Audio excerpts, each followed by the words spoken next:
Hi ஹலோங்க, நான் மீனாட்சி. இன்றைக்கி நம்ம பார்க்க போகிறது double crochet together. So DC together அப்படின்னு சொல்லுவாங்க. டிசி டுகெதர்னா டபுள் க்ரோஷே. டிசியோட ஃபுல் ஃபார்ம் என்ன? Double crochet. Double crochet together. So நம்ம போன கிளாஸில் பார்த்த மாதிரி சிங்கிள் க்ரோஷே டுகெதர்னால் ஒரே செயினில், இந்த ஒரு செயினில் நான் கீழே ஃபுல்லாக டபுள் க்ரோஷே போட்டு வச்சுருக்கேன். ஸோ ஒரே செயினில் 2 சிங்கிள் க்ரோஷே போடுவோம் இல்லையா? இப்போ அதே மாதிரி ஒரே செயினில் ரெண்டு டபுள் க்ரோஷே போட போகிறோம். ஸோ ஒரு தடவை யார்ன் ஓவர் பண்ணிவிட்டு, ஸோ இதில் இப்போ இன்சர்ட் பண்ண போகிறேன். இன்சர்ட் பண்ணி இதை புல் த்ரூ பண்ணி எடுத்தேன்னா 1 2.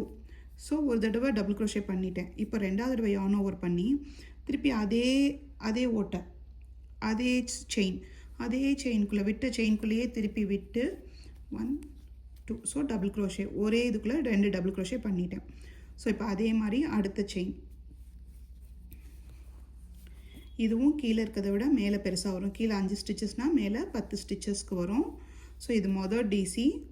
ஸோ அடுத்து ஒரு சுற்றிட்டு கீழே விட்டு இப்படி எடுத்து போடுறது. உங்களுக்கு தான் டிசி போட தெரியும் இல்லையா எல்லாருக்கும்? இது ரெண்டாவது.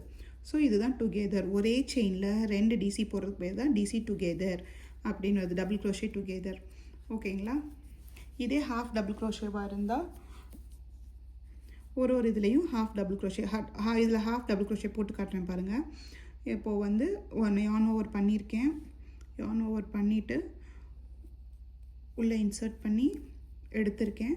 ஹாஃப் டபுள் க்ரோஷேக்கு மொத்தமாக எடுத்துருவோம் இல்லையா? இதுதான்.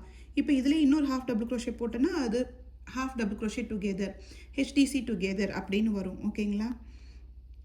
பட் நான் இது டபுள் க்ரோஷே போட்டதுனால இது ஃபுல்லாக நான் டபுள் க்ரோஷேவே போட்டு முடிச்சிடுறேன். ஸோ உங்களுக்கு தெரியணுங்கிறதுக்காக நான் சொன்னேன். ஸோ இது 1 டைம், இது ஒரு டிசி முடிச்சாச்சு. இந்த ஒரு செயினில் ஒரு டிசி பண்ணியிருக்கேன். சாரி, இங்கே பாருங்கள், நான் ஒரு மிஸ்டேக் பண்ணியிருக்கேன், தெரியுதா? இந்த செயினில் 2 டிசி இருக்குது, இந்த செயினில் 2 டிசி இருக்குது. பட் இந்த செயினில் ஒரு டிசி தான் பண்ணியிருக்கேன். இது வந்து காமனாக எல்லோரும் பண்ணுற மிஸ்டேக்ஸ் தான், கவனக்குறைவு, வேறு ஒன்றும் இல்லை. கொஞ்சம் கவனமாக பார்த்து இல்லை பண்ணி முடிச்சதுக்கப்புறம் செக் பண்ணுன்னா அதை எல்லாமே கரெக்ட் பண்ணிக்கலாம். ஸோ இதில் இன்னொரு டிசி போட்டுடுறேன். ஓகேங்களா? இப்போ லாஸ்ட் செயினில் 2 டிசி போட்டுடலாம். அப்புறம் நம்ம திருப்பி செக் பண்ணிக்கலாம் எல்லாமே கரெக்டாக போட்டிருக்கோமா அப்படிங்கிறத.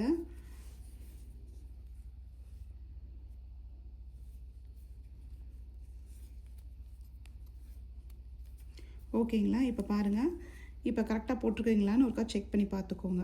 நீங்கள் இப்படிலாம் விரித்து பார்க்க வேண்டாம். விரித்து பார்த்தா பேட்டர்னும் மாறும், இதுவாகும். உங்களுக்கு காட்டுறதுக்காக நான் விரித்து காட்டுறேன். நீங்கள் கவுண்டிங்கில் செக் பண்ணிக்கோங்க. ஓகேங்களா? இப்போ பாருங்கள், இந்த செயினில் 2 டிசி இருக்கா? இந்த செயினில் 2 டிசி இருக்கா? இந்த செயினில் 2 டிசி, இந்த செயினில் 2 டிசி. ஓகேங்களா? எல்லா செயின்லேயும் 2 டிசி இப்போ போட்டாச்சு. இங்கே ஏன் கேப் இருக்குதுன்னு யோசிக்காதீங்க. இங்கே நான் இப்போ செயினை பெரிய செயினாக போட்டுட்டேன். ஸோ அது லூஸாக இருக்குது, வேறு ஒன்றும் இல்லை. இப்படி இழுத்து இந்த செயினை சின்னதாக போட்டிருந்தேன்னா பக்கத்தில் டைட்டாக வந்திருக்கும்.